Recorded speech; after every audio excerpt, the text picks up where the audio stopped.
Gələcəyimiz Rəcəb ayından asılıdır. Çünki Rəcəb ayı Ramazan ayına təsir edir. Şaban ayı, Rəcəb, Şaban, sonra mübarək Ramazan ayı. Rəcəb ayından çox şey asılıdır necə keçirməyimizdir. Qiyamət günü neçə müraciət var. Biri də budur ki, Eynər Rəcəbiyyun, hanı Rəcəb ayının əhli? Çıxın cəmaatın içindən, gedin cənnətə. Rəcəb ayının öz əhli var.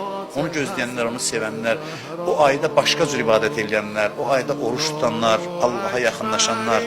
Bir gün kim bu ayda oruç tutsa, deyir Allah ondan razı olar. Allahın qəzəbi sönər, cəhənnəm qapılarından biri onun üzünə bağlanar və deyir bütün dünyanı qızıla tutub insana versələr, bu ayın bir günün orucu oyla heç müqayisə olunmaz. Dünya heç də, yəni heç müqayisə olunacaq bir şey deyil.